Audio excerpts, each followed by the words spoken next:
Welcome back to Bulahdan. I show the accent for those without one. People on Facebook, you've heard this a few times today, they bear with us.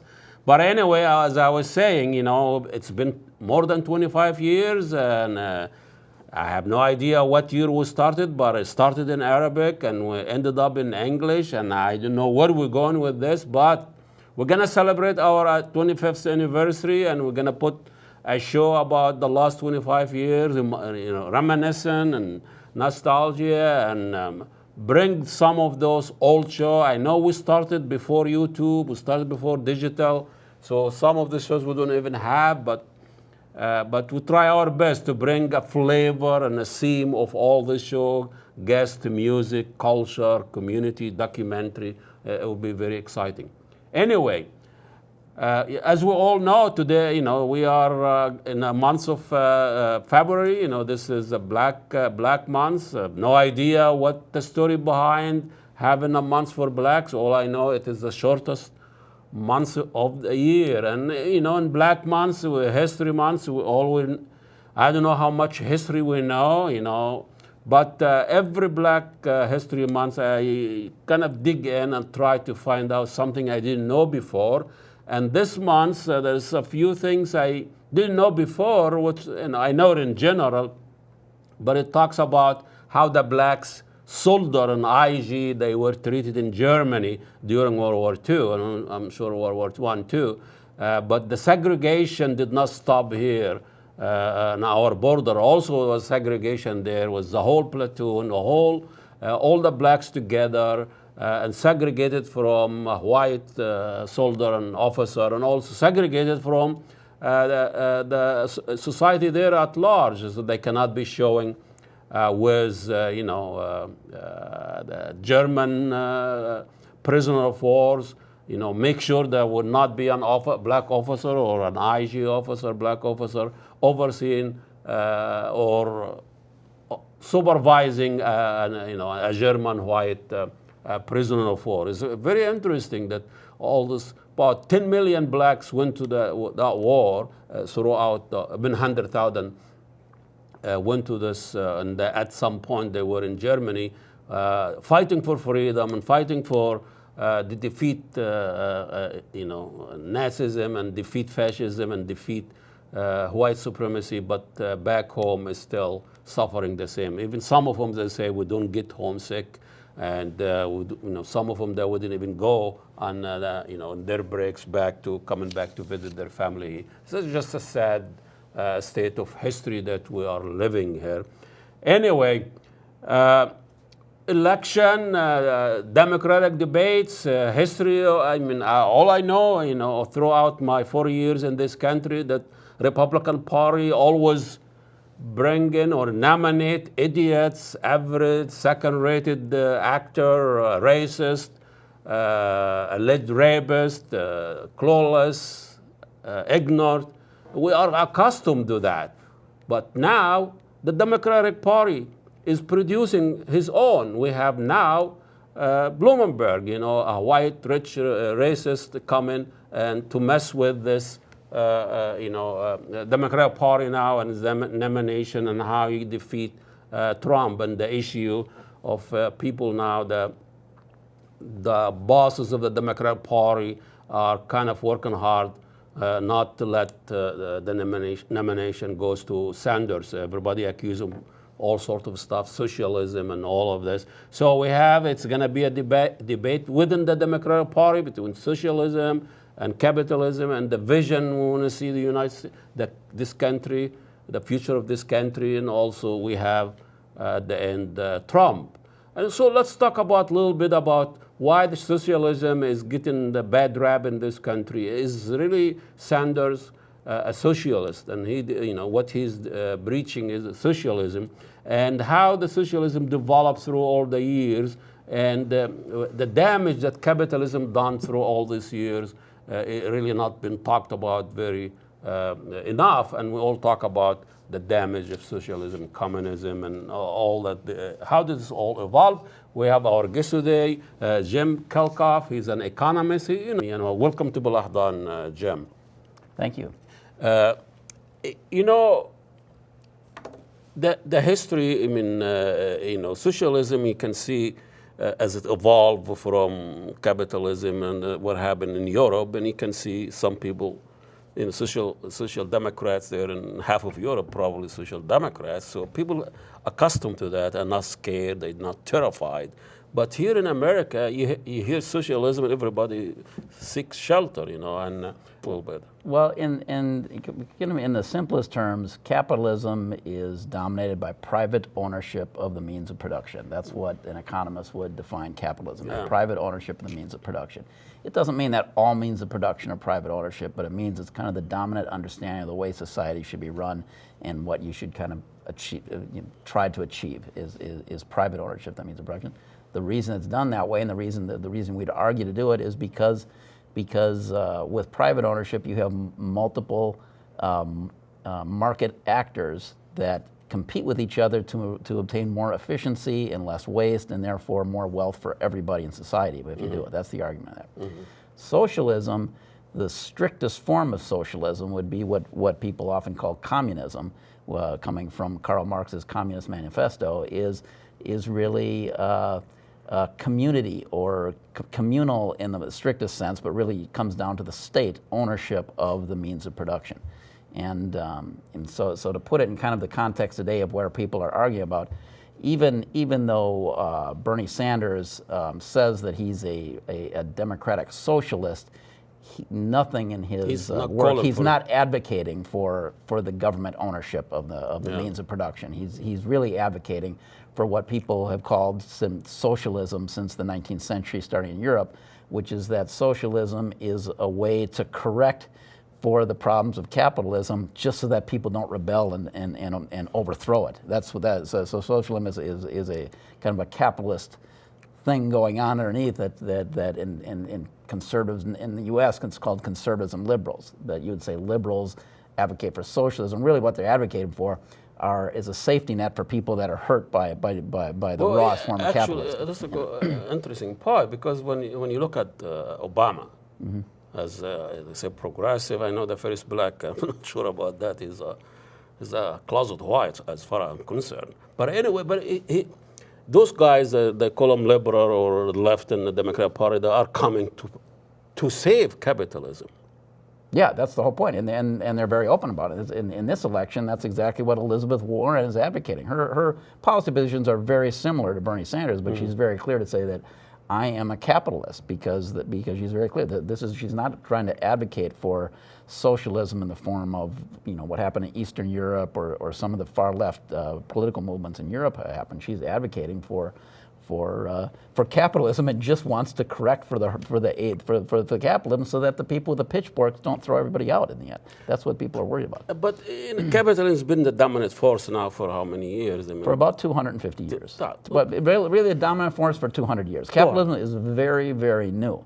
People sometimes get this idea that there's always been capitalism and we're just kind of in the late stage of it. No, capitalism was a revolutionary, brand new way of organized society that happened about 200 years ago, around the late in the late 18th century, starting in England, really. So take us before capitalism. Yeah. What was the society look like? The engine of the economy at that time, before 1800, and at 1800, 95% of all economic production occurred without any exchange of money or gold or any trinkets or anything. It was all just done in the household. People had independent, self-sufficient rural households, dominating 95% worldwide, whether in Europe and China, everywhere. 95% of any goods or services produced in exchange with other people or consumed was all done in your household. And it's very similar to today. Bartering? Bartering, people barter with this? Bartering, but bartering is a very simple way of just saying what you do in your normal household. If you're in your house now, you ask your child to do the dishes for you, and they do. I mean, that's basically what it is. I mean, the household was self-sufficient. The household was self-sufficient, and there was an extended family household, and they mostly you made your chairs, you made your furniture. 95% of the things you made. Interesting. 5% of at the same time, not coincidentally, 95% of the population lived in rural areas, and only 5% of all people lived in either towns, small towns, or larger, up to big cities. Only 5% of the world population. Recently now, in the last 20 years, it's become 50-50. Now 50% of the world population now lives in an urban area, a small town or larger, whereas 50% still live in rural areas. In the United States, it's about 25%, 25% live in rural areas, and the rest live in towns of 5,000 people or larger. We talked before. Agriculture. Farmers in this country were not just feeding America; they were feeding the whole world. Yeah. And you said our agriculture is only 0.5% of our economy. Yeah, it is. Yeah, the economic value. If you look at the GDP of the economic value of the U.S. GDP, it's like 1/4% is in terms of agriculture. If you're looking at the agricultural tables of the GDP of the GDP tables. 0.1 agriculture, 0.2 manufacturing, you go mining, and 0.3 goes on like that. 0.1 agriculture, it's a very tiny percentage of everything everything that's made and produced in the economy today. So we could do without the agriculture without really noticing anything. Well, in terms of what the economic numbers would look like, you could get rid of all of agriculture, and you wouldn't see even a blip on the GDP numbers of what would happen. So how do we eat? Well, that's the problem. Is that you'd still starve without the food. It just turns but you're out happy with the spreadsheet. Yeah, I mean, really, what would happen is you would import those goods from another country, and and the reason it's of issue is a lot of people talk about climate change. That's a big issue today. Agriculture, just because it uses up so much land, is responsible for a very large portion of greenhouse gas emissions and other sorts of pollution in the water from fertilizers and pesticides that get in the water. It accounts for a very large percent of all pollution. But so conceivably, just theoretically looking at it, you could really just tax agriculture to get rid of their practices and just really make it expensive, and the rest of the economy really wouldn't notice it, except when the farmers disappear and the farmers go away, and that's why just looking at a strict dollar sense, it doesn't make sense anymore. And that's where you see the limits of looking at that. Millions of farmers went away, and we didn't even know. I mean, since Reagan, I don't know how many. Well, since even before Reagan, the decline of farmers, and that's simply because farms are of increasing returns to scale just about everywhere. The larger a farm gets, the more you can spread out your fixed costs, and therefore just making it 1 acre larger, adding one more cow, adding one more pig, you increase the profitability of doing that one thing, just making it ever larger, and that's what causes the push to make ever larger there, and that's because farms per acre of land do not make any more money today than they did 100 years ago. It's the same. If you go back and you adjust the dollars today, if you go back 100 years, farms made about $100 an acre in land in 1900. Go up to today and adjust for inflation. I'm going on $2010 when I first looked at this. It was adjusting today. Bounces around a little bit. Come up to today again. It's right back there. It's still $100 an acre is what a farm makes. Now a little bit less. The history of the United States is very much linked to the history of capitalism. This country started at the dawn of capitalism. This is the history. You can trace the history of the United States. You can see everything about capitalism just looking at this one country. We started when capitalism started. That's really when it is. And so but when we look at the vices of capitalism, capitalism also dying by free market democracy, right? Yeah. And then when you look at that, they produce major crises, and I'm talking about depression and all that. But also they produce Nazism, fascism, inequality, racism, slavery. So horrible things. And we'll talk about. Well, let's take another look, and maybe we'll change a little bit and bring some social ideas and collective ideas. Why American panic? Even people in the Democratic Party, they look at Sanders, which, as we said, he's not even a socialist. He's dangerous. He's risky. He's gonna destroy or whatever. I think one of the reasons people panic is one, there's a large number of people who just think that, well, I might be a millionaire someday, so I don't want to face these high tax rates. I just want to get light. It's like the lottery thing. I don't want to take away my freedom to participate in the lottery, even though on average I lose.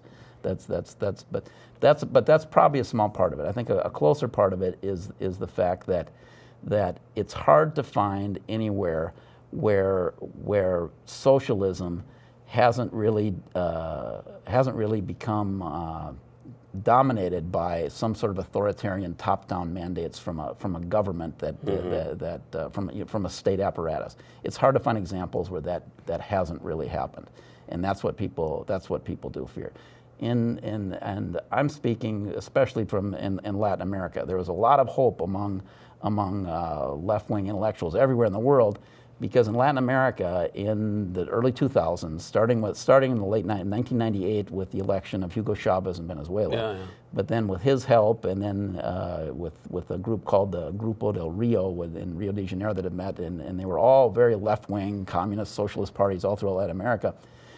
Right-wing dominated Latin America at that point. This was the high point of what you'd call, what came to be called neoliberal thinking. Was in all the Chicago school. Yeah, it was all throughout Latin America. Within a few years, with popular elections, democracy was everywhere in Latin America. They elected, I think, in some 22 of their governments, all of South America and most of Central America and the Caribbean, they elected socialist governments running on a platform of socialism. They called it 21st century socialism. They called it, and that was it was actually promoting. They said we are on a process to have state ownership of the means of production. We think that's a good thing. That was what they talked about. Very popularly elected by people. Won in large majorities throughout the. We're talking about 500 million people. Probably of those, about 350 million became popularly elected socialist governments, just straight out, and largely nationalist socialist governments. So they say, not in the terms of Nazi nationalism, but they very much looked at with the word sovereignty in the name of their parties and things like that. It was very much focused around a type of nationalism as anti-American nationalism. And their economy was not part of the capitalist economy, globalization? It was part of it was part of the global economy. Throughout this whole period, throughout the year, 80% of their trade remained with the United States. I mean, the United States continued to dominate the Latin America during this time. And the United States didn't really try to do much about it. It was, there's a lot of an alleged coup against Chavez in Venezuela at the time. But other than that, it was kind of a low period for United States activity in trying to get involved in things. During Obama or something. Yeah, it was Obama, but even during Bush, it wasn't really a focus of what was going on in Latin America. Also, it was all democratic, so it wasn't an issue. Russia wasn't trying to get in on there.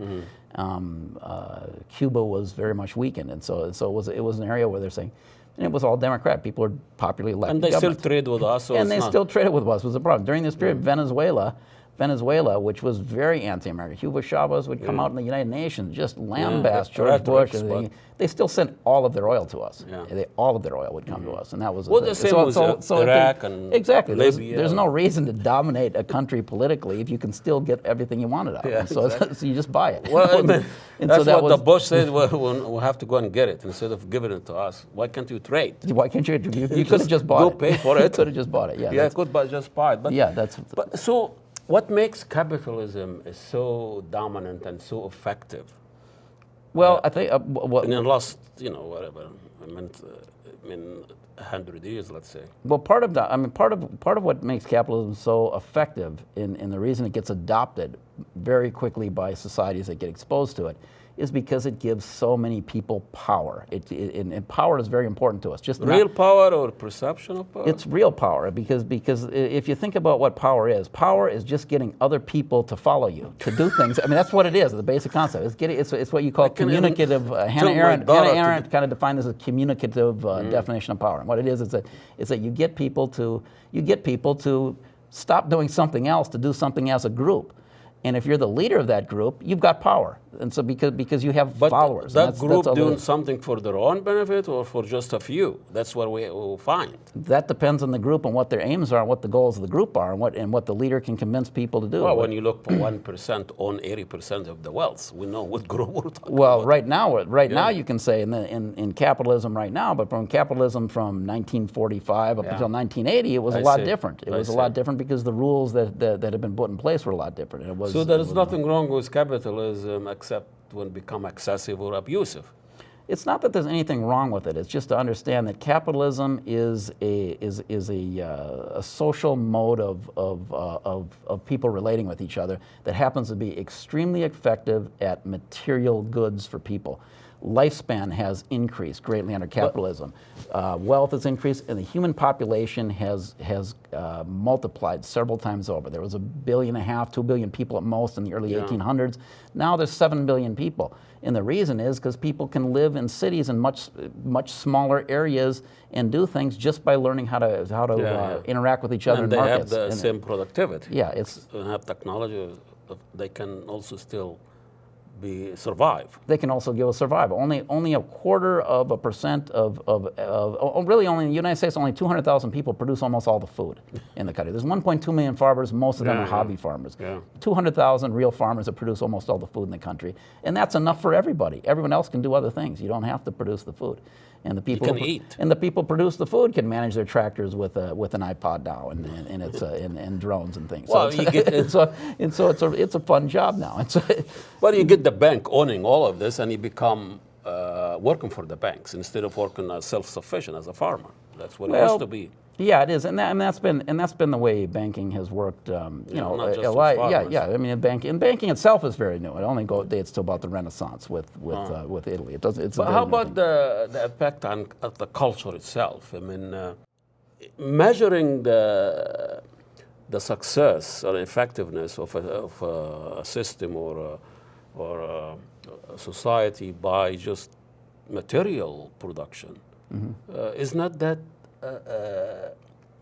anti-intuitive of being as human, if you can measure that by our value, culture, and all of that. So what's the cost of all of this if you just restrict it to only the things we can measure, the things we can value? Yeah, and that's a difficult. The farming example is just a very simple example on the limits of that. Just because it's only 1/4 of the economy in terms of what it is, if you got rid of all the food nobody could eat, all of a sudden that's drastically a lot more valuable than day-to-day market rates are showing what they are. And so you're not going to hit your iPhone. Same with individual happiness. There's a lot of things that aren't reflected in the market. And economists, they conceptually you try to call those externalities, things that are true and exist but aren't reflected in the market price for goods and services. Exactly. That's called, and it's a big. How to deal with those externalities is a big and very controversial. It's not studied. Would you study that in economics? That's pretty much all economists study. If you go to get a doctorate in economics or a master's, pretty much all you're going to be working about is problems with externalities because they're not simple problems to solve. Complicated. So with all this put together in a nutshell, you've seen the debate of the Democrats and who has the best, most effective argument so far? Now, I know Bloomberg spent $400 million to get his ass kicked. Yeah. So that's not going to work.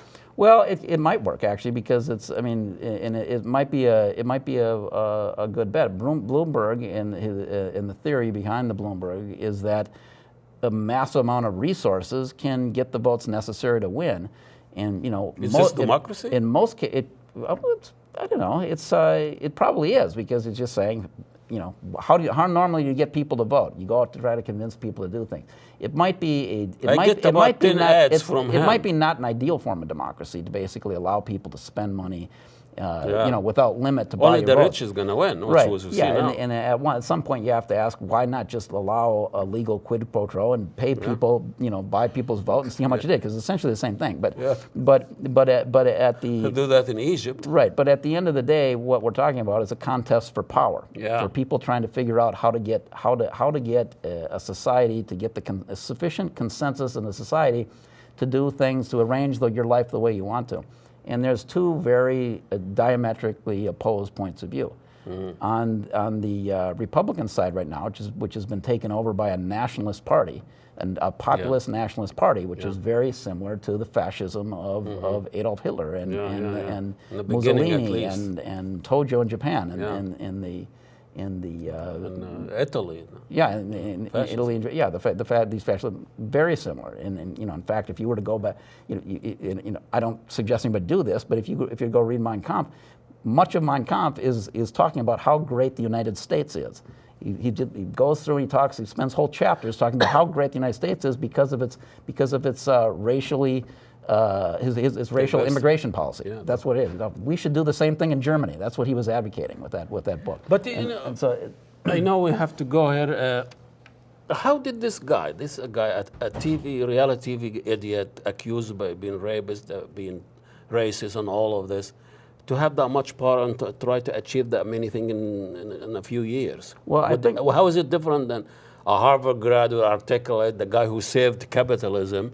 Obama saved the Wall Street and didn't care much about the people. Was Wall Street saved was his priority. It didn't accomplish as much in 8 years. Yeah. Well, I think there's two things from what I could see that he's done. He's been able to connect with people that felt like the rest of society didn't like him, that thought they were deplorable people. This is popularity, but actually an executive branch, yeah, he was able to make those executive decisions. Why weren't they able to do it? Yeah. Well, what he did is he read the Constitution differently, and this is the same thing Trump he's done. read the Constitution? He read the Constitution differently, and this, I think we have to give him credit for this. He's done the same thing throughout his career. When I was doing I was in a doctoral program at the New School in New York. My advisor lived in one of the first Trump Towers that was built, and he explained to me how when they built that Trump Tower, it was built with tax credit financing, which means that 20% of the units have to be set aside for low and moderate income people. Yeah. And that was the rule. It was one of the first buildings in the U.S. that did that. And so he had gone through and he read the rules. And so what he built the building right there in the Upper West Side of Manhattan. Nice building. Very wealthy people all moved into it, or just people making people making six-figure incomes above can buy an apartment there and move into it. And then he, for the 20%. He bought kind of a low rundown place in the middle of the Bronx, way far away from that building. Can you do that? It doesn't have to be in the same building? He read through the rules and allowed him to do it, and he did it. That's what he did. And that's exactly what he's done now as the president. He's run through Article 2 of the Constitution, and it says, you know what? It says nobody else can see this, but it says that really I can do anything I want to as long as there's 34 senators who will vote to acquit me. In your company, and I'm going to try to run things on that. And he's been pushing that way. And you know what? So far he's been right, and that's a problem. And Article 2, you talked about it. He's using it now. Yeah, he's been repeating this constantly. He says Article 2 says I can do whatever I want. Everybody says no, he can't. He's lying. He's lying. Well, you know what? February 5th, he just proved us all wrong. But the Democrats don't read Article 2? Or just a Republican thing? I think the Democrats and even the Republicans, you read Article 2 and you say, oh no, that would be horrible. I'm not going to do it. I'm not going to do that thing. And I think Trump has been doing this. He's been pushing the envelope on what is acceptable behavior and what is legally what he can get away with. Well, Bloomberg did something similar when he was a mayor, and he came across to the white wealthy that the problem in New York is the blacks, and we need to move them away from the area where the rich white are, and that's what keeps the value down, because the blacks are there. And he managed to chase the blacks out of this. And the thing is, this guy is running for the Democratic Party. He is, and he had been a Democrat before he was mayor. Then he became an independent so that he could run with a Republican with Giuliani's support. And then he was mayor Democrat? I thought it was a Republican. No, he had been a Democrat, then he became an independent, and then he became a Republican with Giuliani. Then he became an independent. Whatever finally, works and then for him. Whatever works, and so in that way he's looking. Party identity is not that important, and I can kind of push the. He's not. I mean, if you're going to ask him, he's not going to say, "I didn't do these against the blacks. I was doing these things against areas with higher crime in these areas." Yeah, I know. It just so happens I'm that saving the city from crime. Right. Well, Jim, thank you so much. Been enlightening. Yeah. Thanks so much. As far as I'm concerned, Sanders or nothing. See you next week. Assalamu alaikum, and God bless you all.